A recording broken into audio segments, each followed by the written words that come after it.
Ini bukanlah aksi lagak ngeri atau stunt, mahupun pertunjukan silap mata. Tetapi, ini adalah salah satu amalan yang dilakukan semasa sambutan perayaan 9 Maharaja Dewa atau 9 Dewa. Selama 9 malam pelbagai ritual dilaksanakan bersesuaian dengan sambutan dewa yang diraikan. Setiap aksi yang dilakukan ini merupakan perlambangan kepada kekuatan, ketaatan, pengabadian serta semangat juang yang tinggi.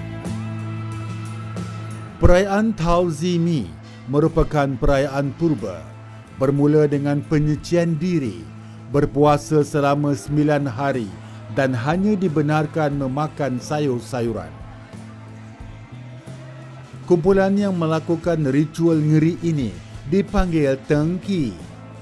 Mereka adalah perantara manusia dan dewa mengikut kepercayaan masyarakat Cina. Di Perlis, sambutan terbesar perayaan 9 dewa ini dilakukan di sebuah tokong yang dikenali dengan nama jolokan Tokong Sayur. Di sini, kemeriahan ritual ini turut disaksikan bukan sahaja masyarakat Cina, malah ditonton juga oleh orang Melayu dan India. Bagi mereka, ianya merupakan satu hiburan sambil memahami adat serta budaya bangsa lain. Setiap tengki umpama dirasuk, tanpa merasa takut dan sakit, mereka melakukan pelbagai perkara dengan kawalan pengamal yang lain. Tengki bermain sepak bola api, bukan setakat menyepak, malah ada yang menanduk dan memegang dengan tangan.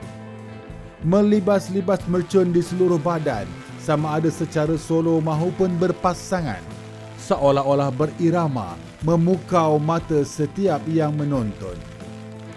Meskipun hujan renyai-renyai sepanjang ritual ini berlangsung, ianya tetap mengikat kaki penonton untuk tidak berganjak sehingga selesai. Keberanian Tengki terus dipertontonkan dengan melibas senjata tajam berkali-kali ke badan masing-masing. Tanpa rasa sakit, kulit cerah kebanyakan Tengki mula mengalirkan darah keperwiraan mereka. Setiap titisan darah dianggap persembahan kepada 9 dewa. Setiap ritual memberi makna yang besar. Api dipercayai mampu membakar nasib malang.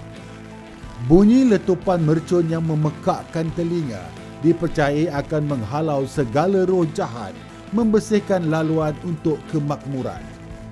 Besi-besi tajam pula adalah simbolik kepada pengorbanan bagi menanggung kesakitan serta bala bencana dalam masyarakat. Ia adalah satu ujian bagi tubuh untuk menyucikan roh.